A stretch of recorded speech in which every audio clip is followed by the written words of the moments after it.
consider this a useful form of procrastination.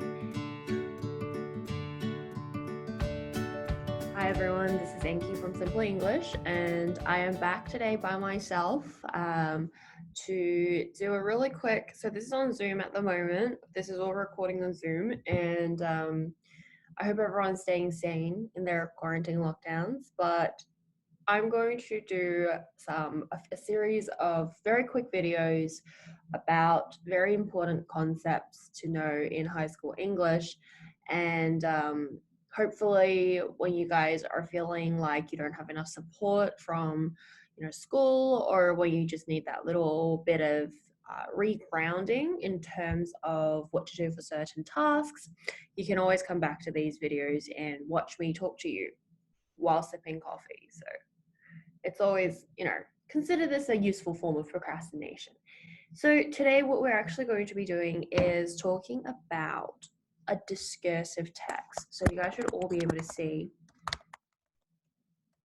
when I type. Okay, so today we're going to be talking about discursive writing. Now, this is a very recent type of writing that was introduced formally into the Year 12 accessible syllabus. Basically, for lack of a better word, it's writing that doesn't try to convince you of something. Because if we consider the other forms, right, novels, and you have argumentative writing, you have, so in terms of argumentative writing, we're talking about persuasives, and then we're talking about things like scientific reports, and you have, newspapers. Okay, so when you talk about like this, in novels, what the author or composer tries to do with the story they're telling you, the words they're telling you, is to introduce to you a new way of thinking, and hopefully you'll adopt it, right? Like when we were younger and we were reading things like Harry Potter, like J.K. Rowling did not write that to make us feel like being brave was a bad thing. Like her entire story pointed towards being brave as a good thing. So novels are actually quite full of opinions and subtle storytelling based. I wouldn't call it it's manipulation. So, and then when you move on to argumentative writing, it's even more, like obviously trying to change your.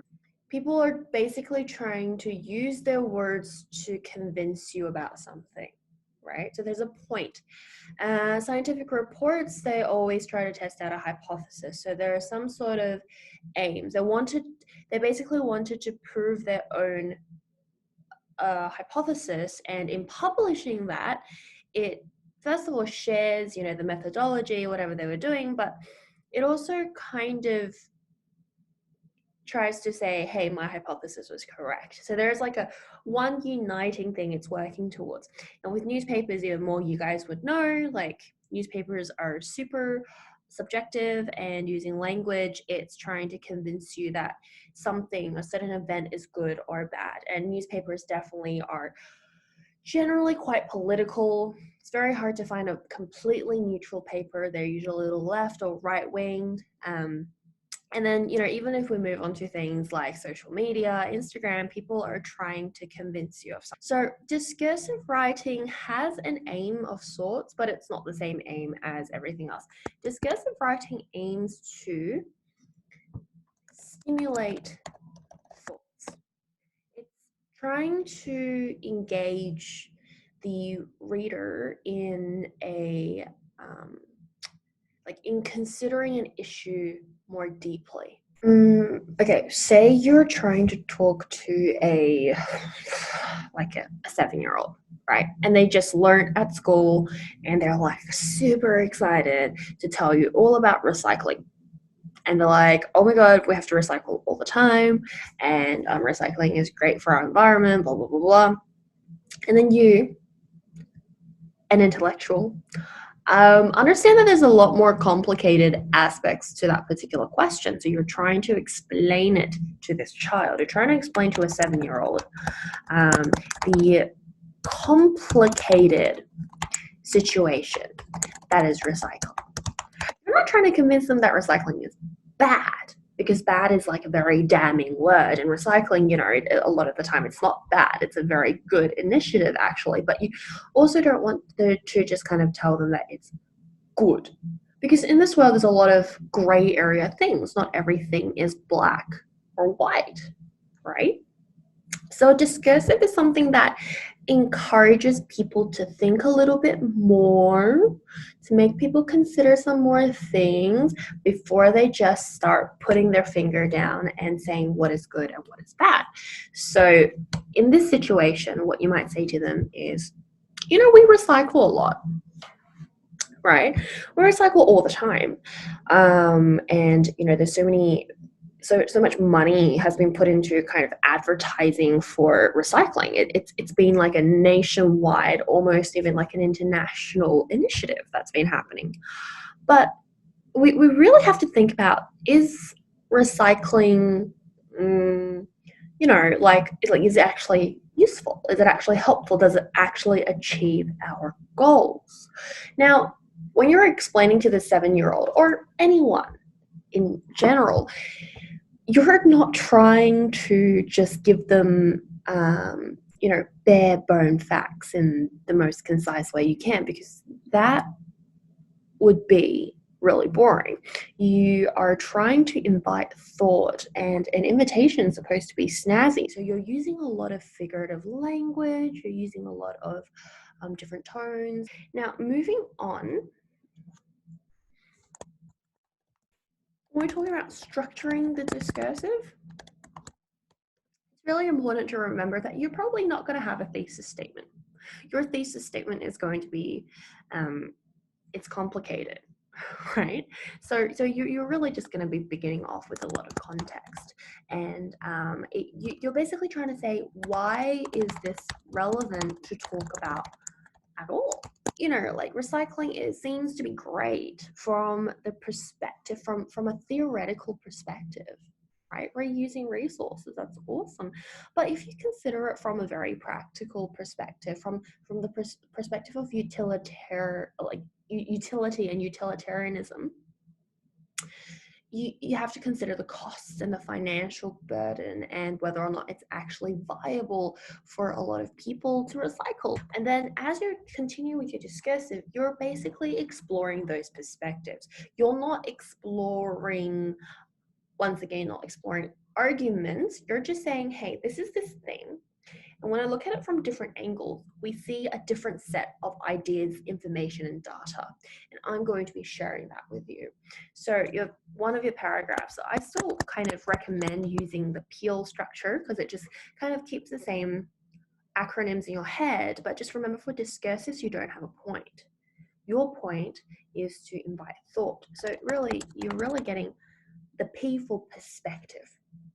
So from a theoretical perspective, recycling is incredibly necessary for society to continue to function in a sustainable way. Okay, so in terms of explanation, that's just where you clarify your main sentence. So I'm not going to call it a topic sentence, because it's still kind of a topic sentence, but you don't really have an argument. It's not an argumentative topic sentence. There we go. So you are explaining the terms you're using from that perspective. So for example, if I say that my perspective is, like, from a theoretical point of view, recycling is crucial for sustainability, right?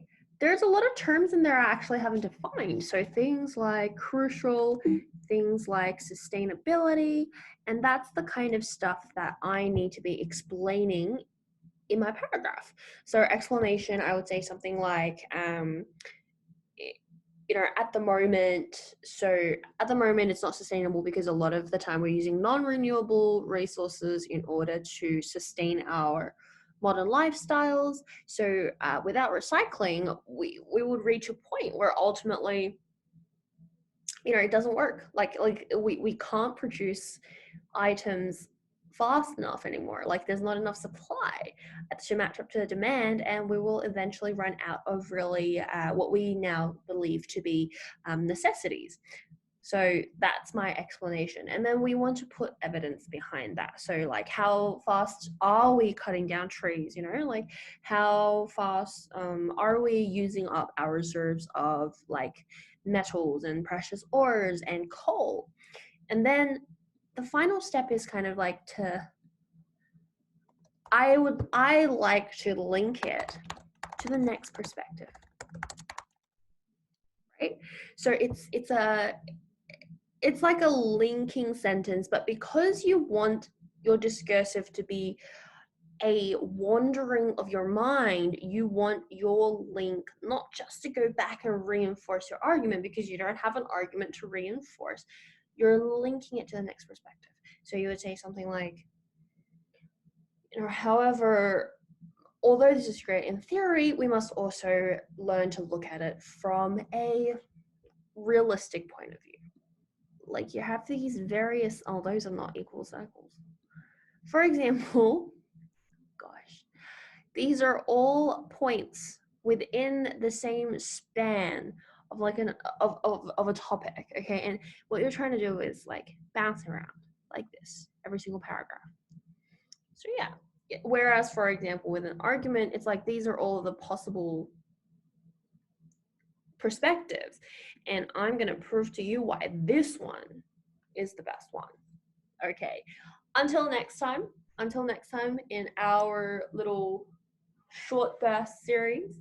And if you found that helpful, feel free to like and potentially subscribe to listen to more of Anqi explaining things as quickly and simply as she thinks she can. So just remember, discursive writing, you are trying to stimulate thought to an audience who you must inspire with the grays that exist in our world. Good luck. Have fun writing, guys.